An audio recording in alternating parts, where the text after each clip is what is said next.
یکی از بزرگترین خیانت‌هایی که آدم میکنه در حقیقت خیانتیه که به خودش و حسش میکنه. یعنی زمانی که ما حس خودمون رو پنهان میکنیم و از ابراز و بروز دادن اون جلوگیری میکنیم، در حقیقت یک خیانتیه که به خودمون کردیم. به نام خدا، با درود و مهر. رایا کاکاوند هستم، میزبان همیشگی شما در کانال سیاه سفید خاکستری. در اینجا به بررسی متفاوتی از روابط انسانی بین آدم ها میپردازیم. امیدوار هستم که از مطالب لذت ببرید. به صورت یک روز در میون و منظم برای شما ویدیوها رو بارگذاری میکنیم. اگر ویدیوهای قبلی رو تا امروز ندیدید، توصیه میکنم که حتما اونها رو هم ملاحظه بکنید و اگر دوستشون داشتید با عزیزانتون به اشتراک بگذارید تا ما هم یک رابطه خوب رو بتونن تجربه کنن.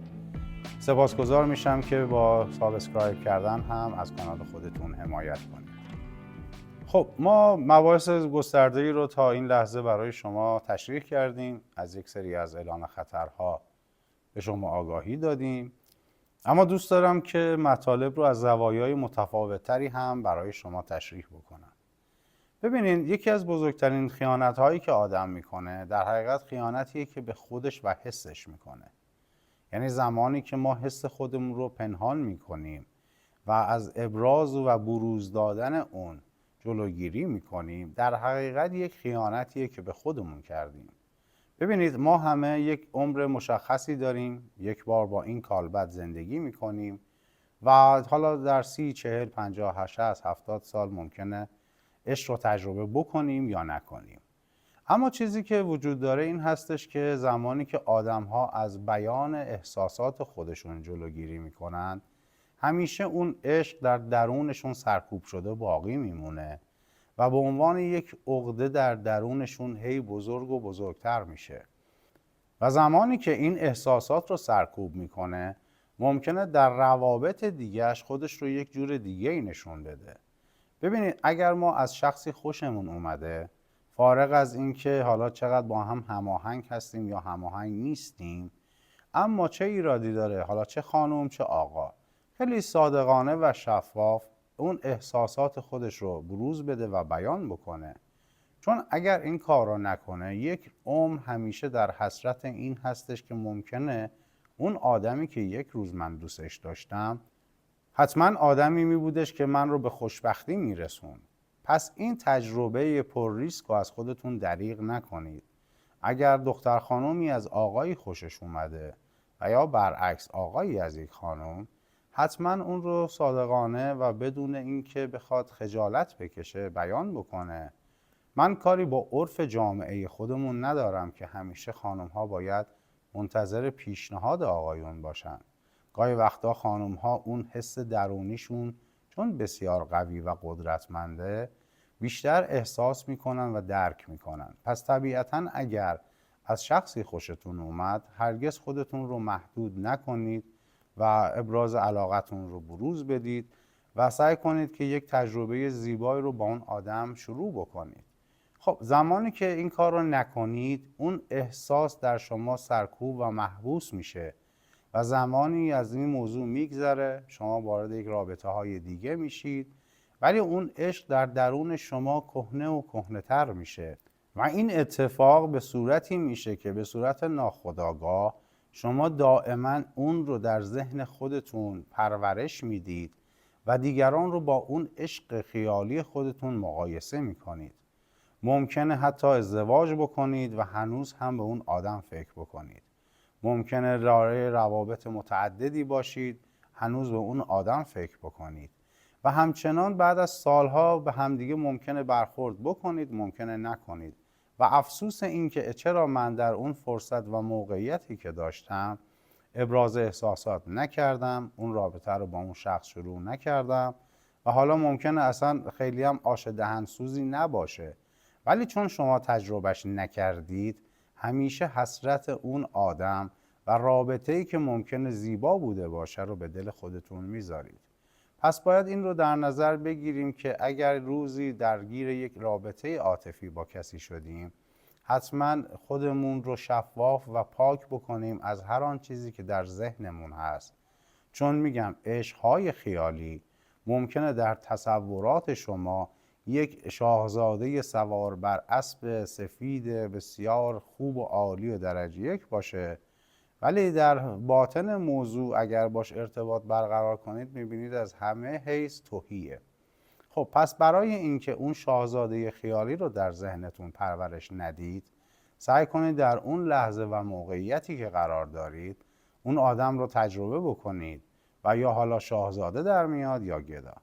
این رو باید در نظر داشته باشید که همه ما حسرت‌های روابط شروع نکرده زیادی رو در درون خودمون احساس می‌کنیم.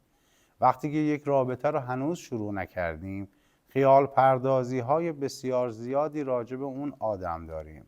فانتزی های فکری بسیار زیادی داریم و تصور میکنیم این آدم بهترین آدم زندگی ما میتونسته باشه، ولی خب بنا به دلایلی ما وارد رابطه باهاش نشدیم.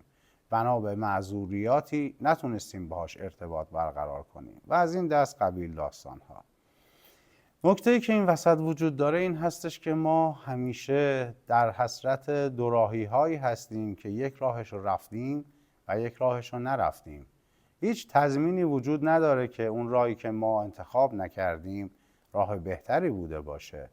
اما سیر زندگی ما همیشه بر این منوال میگذره که اون چیزهایی رو که تجربه نکردیم و ناشناخته است برامون از موقعیت ویژه‌ای برخورداره. خب پس این رو باید در درون خودمون مدیریت بکنیم که هر کاری که در هر لحظه‌ای انجام میدیم، هر تصمیمی که میگیریم ممکنه بسیار هم غلط باشه، اما در اون لحظه تصمیمی بوده که آگاهانه یا از روی احساس گرفتیم و طبیعتاً بهاش رو داریم پرداخت میکنیم. ممکنه به خوشبختی برسیم، ممکنه خدای نکرده به ناکامی. خب پس ما همیشه باید این رو در نظر بگیریم که سر دوراهی هایی که قرار میگیریم با انتخابی که انجام میدیم طبیعتاً ممکنه همیشه حسرت راه نرفته رو بخوریم، اما این هیچ کمکی به زندگی من و شما نخواهد کرد. ما باید از این افسوس ها جلوگیری بکنیم و غرق در روابط شروع نکرده با آدم های خیالی خودمون نکنیم، به واسطه این که شما درگیر این میشید که از کیفیتی که اکنون درش هستید هم لذتی نبرید. در هر زندگی یا در هر روابط انسانی بین یک زوج همیشه ممکنه اختلاف سلیقه و یا اختلاف نظرهای بسیار زیادی وجود داشته باشه، اما این دلیل بر این نیستش که دو انسان با هم ناسازگارن و یا نمیتونن در کنار هم زندگی رو جلو ببرن. امروزه متاسفانه در جامعه ما خیلی از آدم‌ها دارن همدیگر رو تحمل میکنن، اون هم به واسطه مسائلی که از نظر در حقیقت خانوادگی ریشه داره. یعنی خیلی از خانواده‌های متحجر هنوز در سرزمین من وجود دارن که اعتقادشون بر اینه که اگر با لباس سفید رفتی باید با کفن سفید بیای بیرون و ملزوم و محکومت میکنن به یک زندگی اجباری. خب یک سری از افراد هم هستن بر اساس انتفاعات مالی سعی میکنن که اون رابطه شکست خورده رو همچنان ادامه بدن، چون زمانی که ازش خارج بشن میبینن هیچ پشتوانه مالی و اقتصادی ندارن، پس شرایطی که درش هستن رو تحمل میکنن و دم بر نمیارن. یک نوع دیگه هستش که برای فرزندان کوچکشون هست که میخوان در حقیقت اون سرپرستی رو به دست کس دیگه ای نسپارن و اصطلاحاً فرزندانشون زیر دست نامادری یا ناپدری بزرگ نشه. پس به خاطر فرزندانشون فداکاری میکنن و اون زندگی رو ادامه میدن. ممکنه فرزندان بزرگ نوجوانی داشته باشن که در سن بلوغ و حساسیت‌های سنی خاص خودشون باشن و به خاطر اینکه اونها رو بتونن مدیریت بکنن و از گسستگی افکار و رفتارشون جلوگیری کنن، خودشون رو فدا میکنن و همچنان به اون زندگی ادامه میدن. و حالا ممکنه مثلا فرزند بزرگ دم بخت داشته باشن و از این داستانهایی که ممکنه برای هر کسی به یک شکلی باشه.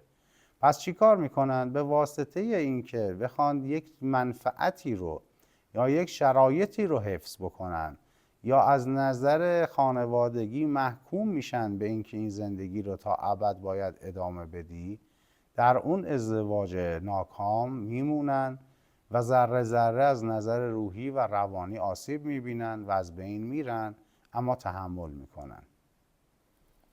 خب خیلی از آدم ها برای برون رفت از این شرایط سختی که دارن تحمل میکنن سعی میکنن که رو به فضای مجازی بیارن و یا دلخوشی های خاصی رو برای خودشون به وجود بیارن که اغلب با حقیقت دنیای واقعی ما فاصله داره.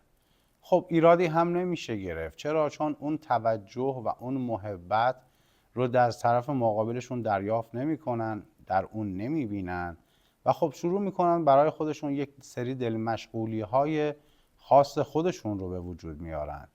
از اوایل این قضایا بیشتر به واسطه این هستش که میگم آدم ها از هم دور شدن، آدم ها نسبت به هم سرد شدن، آدم ها نسبت به هم کم توجه شدن، نسبت به هم دیگه بی‌مهر شدن در اون رابطه و گاهی عادت کردن. یعنی دیگه اون شخص اون ویژگی های بصری یا احساسی رو برای شما نداره و فقط عادت کردیم که در کنار هم باشیم.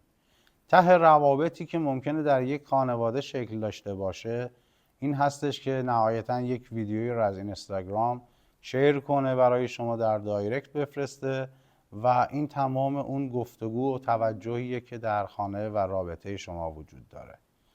وقتی که به این موقعیت فاجعه بار میرسیم، اون وقته که اون زنگ خطرها به صورت خیلی بلند به گوش ما میرسه، اما از اونجایی که دیگه بی توجه شدیم به زندگی و اون زندگی مشترک، هیچ کدوم از این آلارم ها رو نه میبینیم نه میشنویم. پس از به سادگی از کنارشون راحت میگذریم و هیچ توجهی نمی کنیم که آقا وقتی که من در یک رابطه مشکل دارم ممکنه اثرات بد این مشکل به فرزندان من هم منتقل بشه.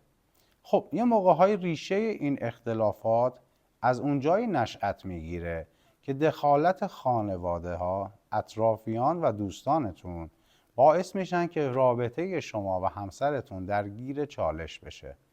یعنی ممکنه با ندونم کاری، از سر ناآگاهی، از سر حسادت و خیلی چیزهای دیگه شما رو گمراه بکنن و دائما همسر شما رو، پارتنر شما رو و شریک زندگی شما رو در مقام قیاس با شخص دیگه قرار بدن که یواش یواش شما از اون آدم چشمتون خسته میشه، از چشمتون میفته و توجهتون نسبت به اشخاص دیگه جلب میشه. خب این بی‌تفاوتی از همین جاهای خیلی ساده شروع میشه. چرا؟ چون وقتی که شما در مقام قیاس قرار میدید، اون وقتی که دیگه اون حسنات و ویژگی هایی که یک روزی علاقه‌مند بهش بودید، عاشقش بودید و باعث این ارتباط طولانی مدت برای شما بوده، یواش یواش در ذهن شما رنگ میبازه، کم رنگ میشه و گاهی نابود. خب پس باید چیکار بکنیم؟ هرگز نذاریم که آدم‌ها راجع به روابط و مسائل شخصی و خانوادگی ما خیلی بدونن. یعنی سعی کنید اون حریم شخصی خودتون رو تا جایی که ممکنه حفظ بکنید. از آدم‌هایی که با قصد و نیت و یا ممکنه ناآگاهانه بخوان شما رو گمراه بکنن دوری کنید. حق دخالت به عزیزترین کسانتون هم ندید. یعنی خیلی وقتا خانواده ها بر اساس این که میگن ما برای فرزندمون داریم دلسوزی میکنیم، این حق رو برای خودشون قائل میشن که دائما در اون زندگی دخالت بکنن و ابراز نظر کنن.